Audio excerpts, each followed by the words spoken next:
जय श्री नारायण। दोस्तों, चैत्र शुक्ल एकादशी को कामदा एकादशी कहा जाता है। इसका व्रत करने से व्यक्ति की सभी मनोकामनाएं पूर्ण होती हैं। आइए जानते हैं कि कामदा एकादशी का व्रत किस दिन रखा जाएगा और कौन कौन से शुभ मुहूर्त हैं। एकादशी का प्रारंभ 18 अप्रैल शाम 5:31 पर होगा और समाप्ति 19 अप्रैल रात 8:04 पर होगी।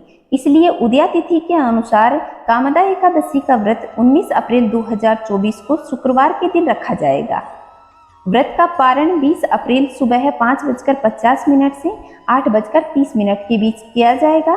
जिसने भी व्रत किया है वह अपना व्रत का पारण यानी व्रत में भोजन करना होता है उसे ही पारण करना कहते हैं, तो आप उस समय अपना भोजन आदि कर सकते हैं। आइए जानते हैं कि इस एकादशी के दिन कौन कौन से शुभ मुहूर्त हैं। तो ब्रह्म मुहूर्त सुबह 4:29 से 5:17 तक है। अभिजीत मुहूर्त दोपहर 12 बजे से लेकर 12:51 तक है। वहीं अमृत काल सुबह 7:58 से 9:46 तक है। राहु काल सुबह 10:51 से 12:25 तक है। तो जो भी व्रत कर रहे हैं वे अपनी पूजा पाठ राहु काल को छोड़कर शेष समय में कर सकते हैं। राहु काल को अशुभ समय माना जाता है, इसलिए इसमें व्रत आदि का पूजन नहीं किया जाता। एकादशी का व्रत रखने के लिए सबसे पहले इस व्रत का नियम लिया जाता है, प्रण लिया जाता है।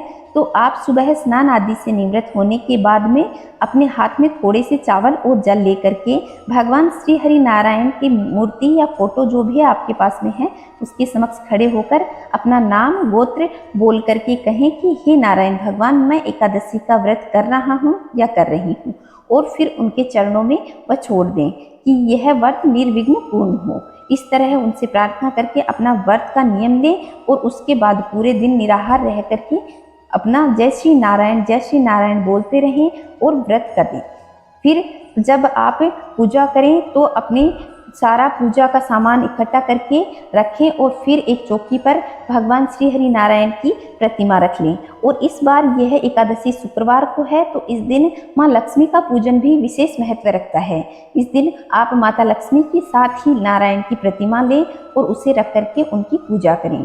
भगवान श्री हरि नारायण की किसी भी पूजा में तुलसी दल आवश्यक रूप से लेना चाहिए। इसलिए आप जो भी प्रसाद बनाएं या भगवान को भोग लगाने के लिए जो भी सामग्री लें उनमें तुलसी दल अवश्य डाल लें। और तुलसी दल आप पहले दिन 10वीं तिथि को ही तोड़ कर रख दें, क्योंकि तुलसी एकादशी को नहीं तोड़ी जाती।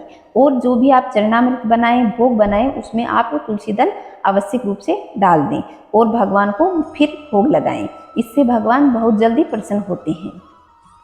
फिर आप धूप दीप जला करके श्री हरि विष्णु की पूजा करें, आरती करें और एकादशी की कथा अवश्य पढ़ें। तो चैनल पे कथा उपलब्ध करवा दी जाएगी, तो आप वहां से भी वह कथा जान सकते हैं, या फिर आपके पास में कथा है तो आप वो पढ़ें। कथा अवश्य ही पढ़नी चाहिए। एकादशी का व्रत करने से घर में सुख समृद्धि होती है और माँ लक्ष्मी और नारायण हमें खूब आशीर्वाद देते हैं। भगवान विष्णु के साथ माता लक्ष्मी की उपासना करने से घर में धन, ऐश्वर्य और सौभाग्य का आशीर्वाद प्राप्त होता है। और घर में और कार्य क्षेत्र में जो भी आर्थिक तंगी आ रखी हो या कार्य क्षेत्र में जो भी बाधाएं आ रखी हों वे सब दूर होती हैं। तो दोस्तों, यह था कि आपको एकादशी कब करनी है, कौन कौन से शुभ मुहूर्त हैं और व्रत का पारण कब करना है। आशा करती हूँ संपूर्ण विधि आप लोगों को पसंद आई होगी। पसंद आई हो तो वीडियो को लाइक करें और अपने दोस्तों के साथ शेयर करें। कमेंट में जय श्री नारायण, जय माँ लक्ष्मी अवश्य लिखिएगा।